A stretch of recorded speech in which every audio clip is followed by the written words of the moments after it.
Our story today is about Lake Turkana. Do you know that there is a story that actually explains the existence of Lake Turkana, like how Lake Turkana came to be? Yes. And the story states that before, initially, a long time ago, there was no Lake Turkana. There was only a little stream that was oozing water, and the water would be used by the community for domestic use and for the animals. Until one day, it was during a drought season. Like we said, Turkana people are sharing community. If I have food, if I cook food, if people see that there's fire coming out of my kitchen, everyone from the village will come sitting down and waiting for that meal. So a certain particular family had slaughtered a goat, and it was not enough even for them. So I think because they knew that everyone will come to eat the goat, they decided to slaughter it at night when everyone else had slept. So they had to go and fetch water in the spring. The women were sent to go and collect water from the spring. So they went to the spring and they fetched water. You know, they had to do everything before other people will realize that there is some smell coming from the neighbor's house. So they fetched water and they returned back. However, they forgot to close the spring because the water will ooze out of the spring, and there was a big rock that would be used to block the water from oozing out, from wasting. Unknown to them, the mass of water that was underground was not just small water that needed to be reserved, because initially they were just fetching and closing and fetching and closing.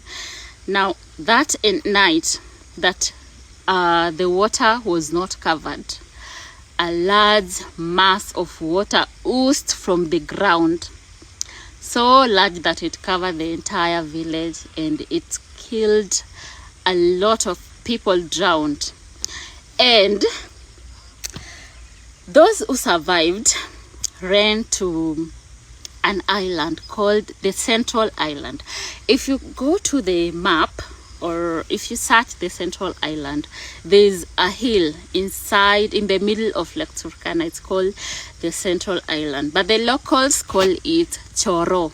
So those who survived, they ran to Choro and they climbed it. However, all the nearby villages drowned because of the negligence of the women who forgot to close the spring. And also because of the selfishness. I don't know whether that is justified here, but because of they didn't want to share the meat with the villagers, the lake killed a lot of people, and we got to have Lake Turkana. So if you find yourself in Lake Turkana, you can visit the Central Island. I've been there myself. It's a very beautiful island. It has a crater inside, and the crater has 3 lakes: the Crocodile Lake, the Tilapia Lake, and the Flamingo Lake, all inside the crater, like portion of masses of water in. So it's still called small lakes inside the crater. And the Crocodile Lake has the Nile crocodiles, the fiercest crocodile in the world. They're in Lake Turkana. They're in the Central Island, and a lot of them inside the crater.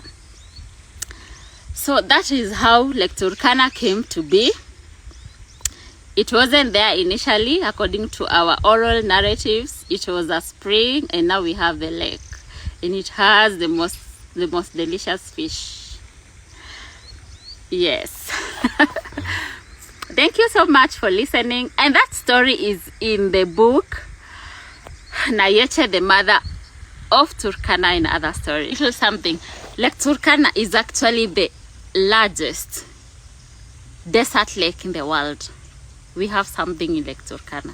Like we have something as the Turkana can be proud of, having the largest desert lake in the world. maybe the negligence may have brought something good after all.